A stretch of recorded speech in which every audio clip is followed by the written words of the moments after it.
talk about fasting. Ready? All right, we're going to talk about fasting for a reason. You know, sometimes we fast for a season. The first 7 years I was a Christian, I fasted every Thursday for my ex-husband. And my kids, when they figured out what I was doing, joined me. And one day the Lord said, you can continue, but He will not. I was like, what do you mean He will not? You're stronger than Him. He goes, He has free will. He will not turn to me. And you can keep fasting. And He said, but I'm going to keep working because your prayers are in the atmosphere. And so we fast. We're going to fast for a reason. And it doesn't mean that the answer is going to look like what you want it to, because basically I was fasting in a manipulative manner to get God to do what I wanted to do. I wanted to see the man saved. I didn't want him back. He was married. I wasn't interested in getting him back, but I wanted him saved. I still do. But the Lord was very clear with me. But I fasted for Him for 7 years. And it gave me a heart for the 7 years that He worked, my mind went blank. Worked for Rachel, and then ended up with Leah, and then worked the other 7. It gave me a whole new heart for that. Because I'm praying and fasting for a man that has treated me pretty badly, has run out on my children, who doesn't even see them. We didn't see him after Jennifer was 4. He left when she was 1. But still, I had a love for his soul. So we're going to talk about fasting for a reason. How many of you have taken my intercession class? Okay, so some of you are going to have heard some of this. Okay. But it's bits and pieces I've put together for this, okay? Fasting is dying to your flesh while blessing others. The whole theme can be summed up in those little bitty words, but the truth of those words is huge. Dying to your flesh is not an easy thing. It has the word dying in it.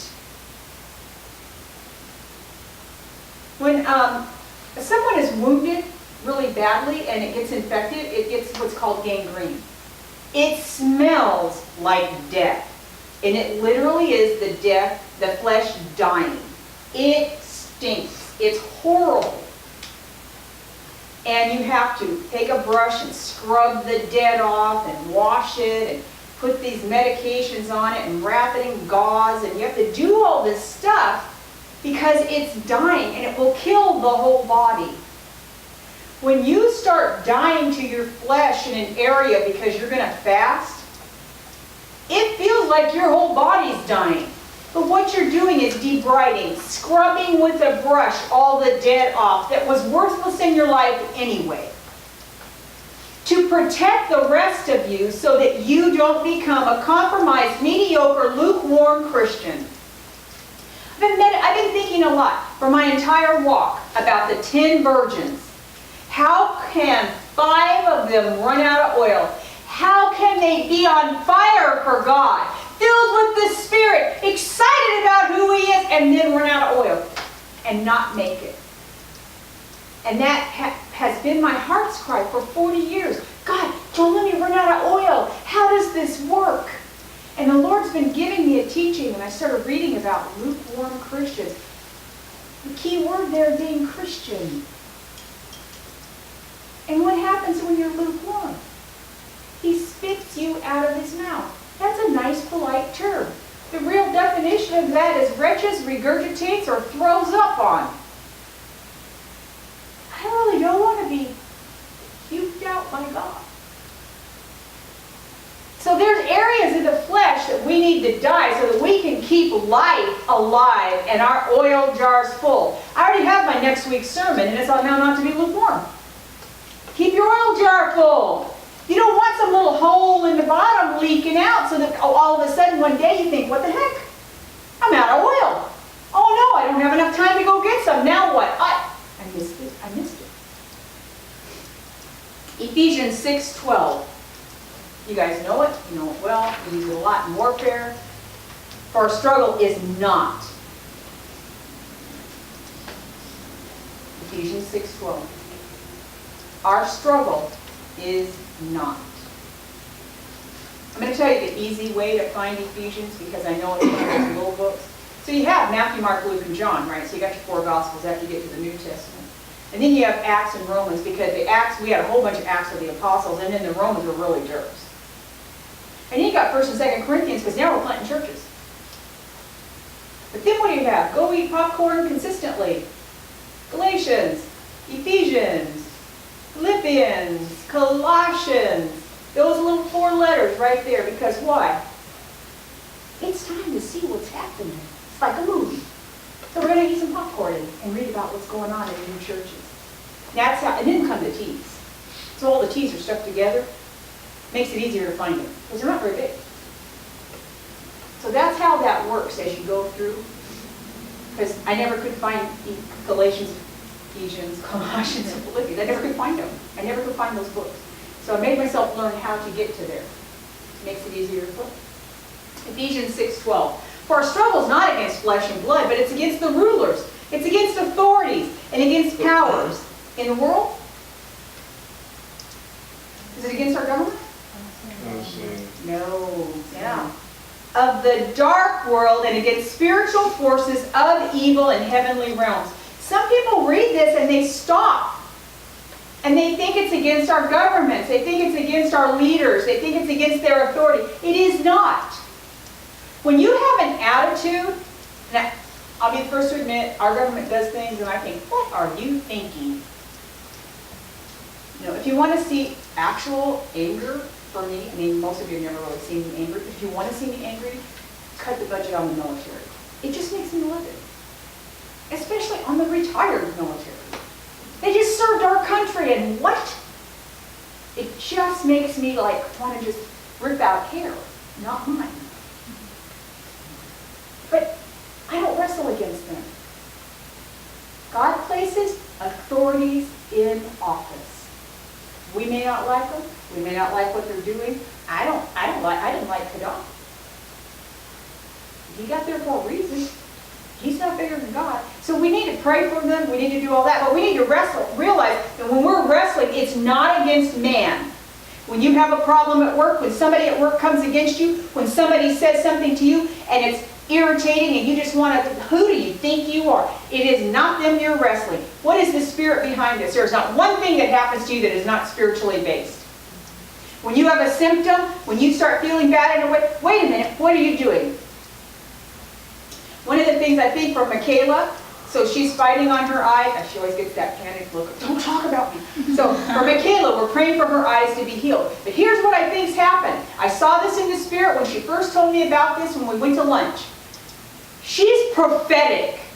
She sees in the spirit for unusually intently for someone her age. The enemy wants to blind her. He wants it so that she can't see clearly. And he's attacking her in the natural. But it's a reflection of what he wants to do in the spirit. I say no. So let's go back to we don't wrestle against flesh and blood. So according to Ephesians, we struggle against principalities and powers. Some powers are stronger than other powers. And their power can only be broken by prayer and fasting. As Christians, as leaders, as intercessors, what you're going to have to decide is, are you serious enough about what's going on in the world to take a position where you will actually fast? Are you serious enough about your own walk and keeping it hot and keeping it solid and growing it up that you're willing to fast? Because remember, what is fasting? Dying to the flesh. Is fasting going to be easy? Never. It is easier in a corporate situation than on your own, though, because you've got that corporate power and prayer going and support. This is a discipline like no other discipline you'll ever come up against. There will be resistance, interference, and opposition. If you're married, there will be, you will irritate each other like you just won't be able to believe that. They're not your enemy. Your flesh is dying. Are you willing to humble yourself, submit yourself to the Lord, and watch what He can do through your life in fasting? This is such a strong and powerful weapon against the enemy. When you're doing your warfare, when you're doing your fasting, when you're praying, and you're doing all of these things, and the enemy's still coming against you, and he comes up to a brick wall when he finds out you're fasting over a situation. I will tell you that it's easier to fast with other people. Like I said, corporate fasting is a lot easier. The power in partnership prayer is unbelievable and will be seen more in fasting than any other time. It's funny, I'll be fasting. I don't fast now. I used to fast a lot. I don't fast nearly as much now, but that is changing. And I would be fasting, I'm thinking, this is like a snap, you know. And then the Lord would say, I need 3 more days from you. The fast would be over, say, on a Friday night. And the Lord would say, I need 3 more days from you. Well, it's been a snap all week. What's in 3 more days? Right? But the other corporate people didn't get asked to do the other 3 days. They quit fasting, and I think I'm dying in 10 minutes. It's like, what happened? This was so easy the other 5 days.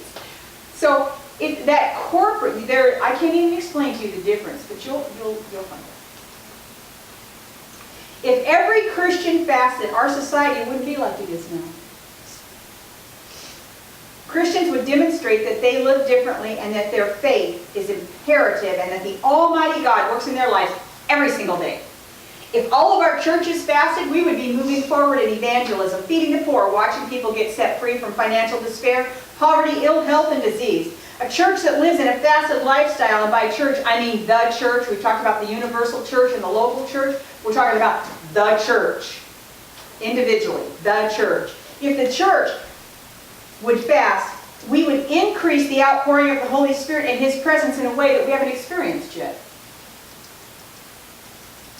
There are dozens of books about spiritual fasting. Dozens and dozens and dozens. Everybody has an opinion. And I've read lots of them. I've talked about, I've probably read 50 of them. Jensen Franklin is the best. He's the most practical and down to earth. A lot of people who talk about fasting, they're not even spirit-filled. They come at fasting from a natural viewpoint. And basically, for them, it's just giving up something and struggling through. But there's a power in fasting. The whole theme on fasting is dying to the flesh and blessing others.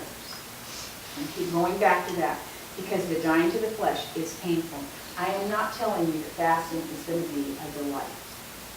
It will be a bin, but it won't be when you're training your flesh. Remember when you first started learning to pray in tongues? You had to train yourself. Oh man, I should probably pray in tongues again. I'm going to go to prayer in the morning. I should probably practice so I can see what it sounds like. Or when you try to pray in your car because you don't want anybody else to hear you. Or, well, I can tell you, I've been a Christian for how many years when I met Mike. The first time I was praying at the house, and I thought, wait a minute, I've been praying in tongues for 35 years, I can't stop now. But I did, I hesitated. Because you train yourself. You say no emotions, you're not going to be involved. No flesh, you're not going to be involved. No thoughts, you're not involved. This is my spirit man doing his work. This is my spirit man being in charge of my 3-part being, not the rest of it. Well, when you start training your fasting, you are doing this now to your flesh. And we know that that is one area that we don't really deal with a lot. We've talked about how overeating is acceptable in the church because everybody likes to get together and eat. We like to break bread.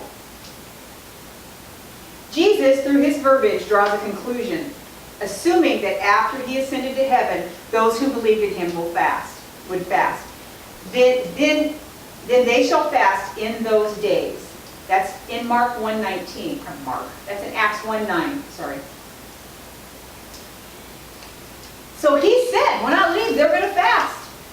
It wasn't, well, if they want to, maybe if they think it feels good. It was none of that. They will.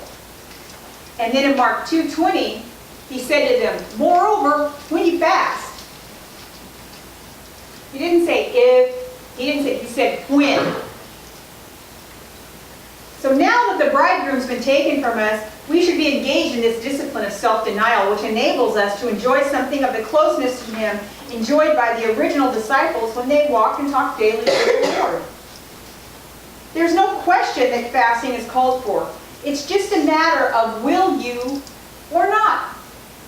That's all it is.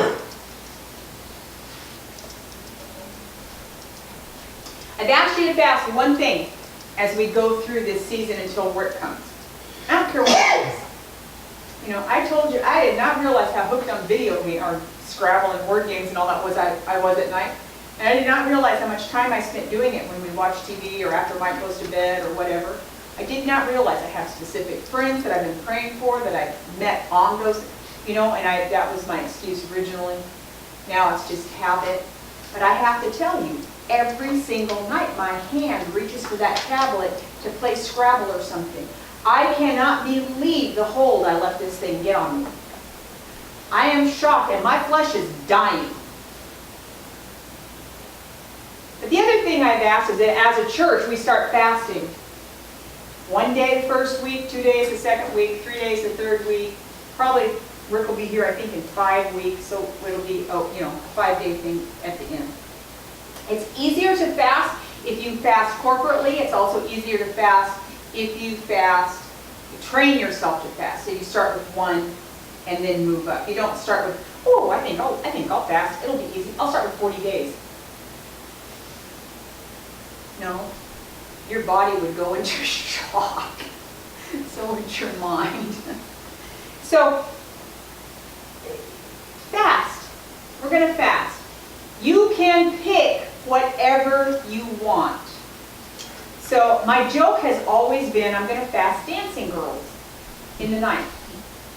Because the king, when Daniel was thrown into the lion's den, that's what the king fasted. He didn't want Daniel and the guy killed. He fasted dancing girls in the middle of the night. What does that translate to today? Entertainment. Video games while I watch TV. Or sit here with Mike. But I've always joked, I'm going to fast dancing girls in the middle of the night because I take entertainment of some type away from myself regularly. Or certain types of books. I've been fasting romance novels for 40 years. Because when I first became a Christian, God said, don't read those anymore. They stir up things you don't need to stir up. They cause discontent. Don't do it anymore. Does that mean if you read romance novels is a sin for you? Absolutely not. I can't play pool either. Y'all go right ahead. There's more opportunity for battle in every area, whatever area you decide to fast, than there ever has been before. Why? Because the enemy stirred up. Why? Because the Lord's coming back. The time is short. He knows he doesn't have much time. He has to hurry up. The same thing happens with every type of fasting. You will have an opportunity to allow areas you have not been successful in or areas that you are faltering in to magnify. I've always fasted regularly until I got really sick, and then I used it for an excuse. Because I'm not really sick anymore. And it's like, oh yeah, I should probably get back to that. Let's go to lunch. That was really powerful in my life. I'm going to wait till I have a corporate situation. Sally, I need you to fast for this.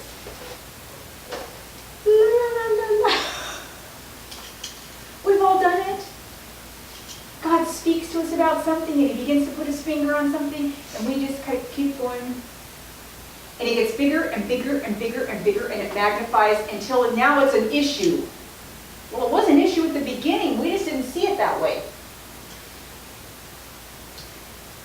One thing is when you're fasting, it will become more clear to you than anything that if you have a problem in an area. If you have a problem with food, fasting will be automatically difficult, I'm telling you. When I had a problem with my weight, when I weighed, like 350 pounds, I was on a 30-day fast. I gained 17 pounds in that fast. It broke my heart. And the Lord said, quit fasting to lose weight. How can I gain 17 pounds? I'm drinking water, no soda. drinking water, and I'm drinking broth because I'm freezing, because I should be losing weight, and I'm drinking a cup of milky something at night, like milky soup or something. And I think I'm starving to death. It has been 30 days. I gained 17 pounds. Do you know how humiliating and degrading and embarrassing and what is wrong with me, God?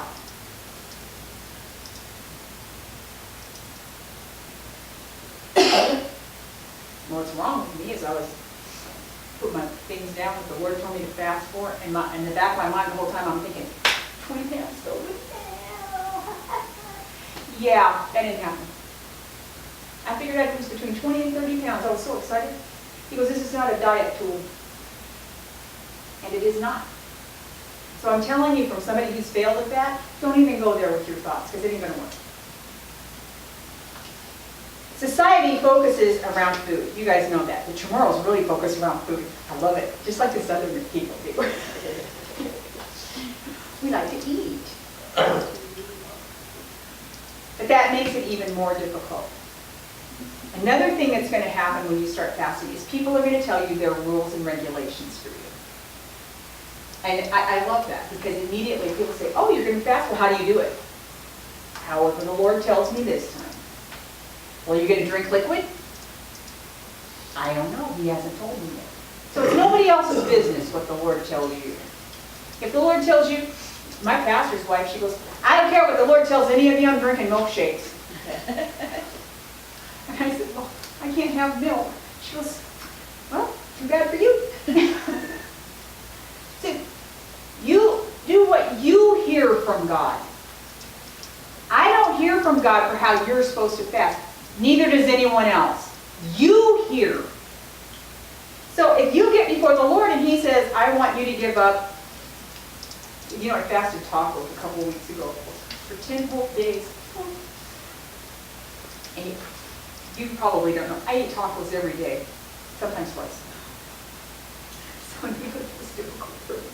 So anyway, for some people that wouldn't be a fast. I still ate. I didn't miss a meal. But for me, not having tacos for breakfast and my first 2 meals of the day, pretty tough. You know, I stand in the kitchen and go, I know there's other things. Okay, what can you have? Right? So fasting, people will make rules and regulations. It's just religious garbage. Just get before the Lord. You know, I went on a Daniel fast one time because our church did a Daniel fast, which is no meat, no sweets, no butter, you know, that kind of thing. Vegetables. And so everybody was writing up recipes about how you could bake a potato and grill mushrooms. And they were, you know, they spent just as much time about food making up all this stuff about what to do with your vegetables. Spent 2.5 hours making this delicious vegetable soup and then scarfing the whole thing that night because you were starving, you know. And so I watched, I did it, but I watched it, I thought it was pretty comical. And I was doing something, and I said, yeah. They said, well, what did you have last night? Because everybody had their rules. I had a baked potato with some sauteed mushrooms. What'd you saute them in? Butter. Oh, you broke your fast. You can't have butter. Really? I didn't know that. So I've just wasted 21 days. You know, and all the rules. It was religious garbage. God, if I wasn't supposed to have butter, I'm sorry. I didn't really recognize the whole butter thing. They're eating olive oil. I didn't like olive oil. So when you fast, it's a time with just you and God. Many times people ask me how I fast, and as soon as I tell them, they begin to judge me because it might not be what God told them. They want to do it this way, that way, etc., and you will negate your fast if you make it religious. The fact is, He might call you to fast from 6 o'clock at night to 6 o'clock at night. He might call you just to say, okay, how about from 9 to 9? Because you're busy at these hours, and I need you to be before me before you break your fast. How about if He says, oh, no, midnight till midnight? How about if He says bedtime to bed, you know, to the next morning? So that's really a day and a half for every day. What if He says you can have anything you want during the day except this? What if He says no Diet Coke. I've gone on fasts of up to 6 months with no Diet Coke, believe it or not. I know it's really hard to believe. Because what is it that you want me to give up? Where is my flesh dying? What do I have? What has a stronghold on me, God? But then when you're fasting, you don't just not do it. It's not a diet. When you fast, you don't do whatever God tells you not to do. You do it the way He tells you to do it, and you spend that time with the Lord. You spend time seeking Him, hearing from Him, approaching Him more. Because if your flesh is dying, you've got to scrub it off, clean it up, put the salve on it so that you can heal. Okay? Fasting enables you to be an overcomer.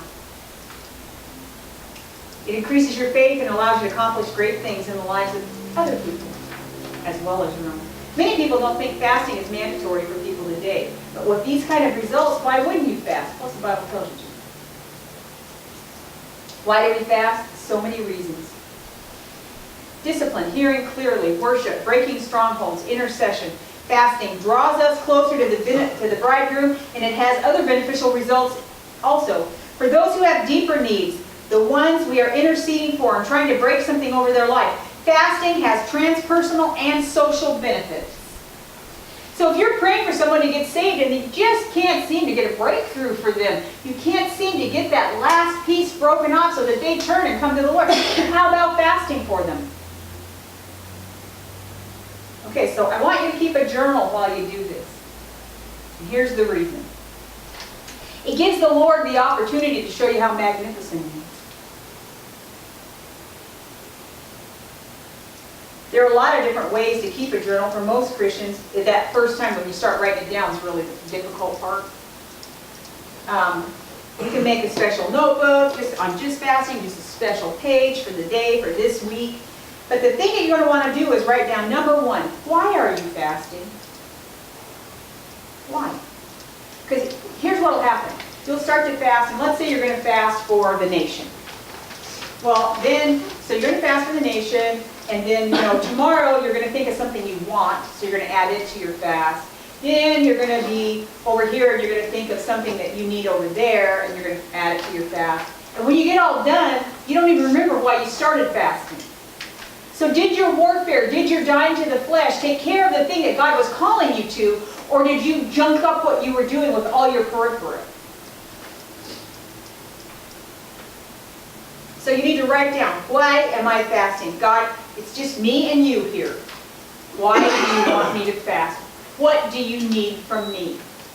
Or, this is what's on my heart, and this is what I need from you. There's two ways to fast. It's a two-way street. Maybe you're just fasting because He needs you to do something in the spirit realm, in intercession, in prayer, in whatever. But maybe you're fasting because you need something from Him and you're not getting the breakthrough.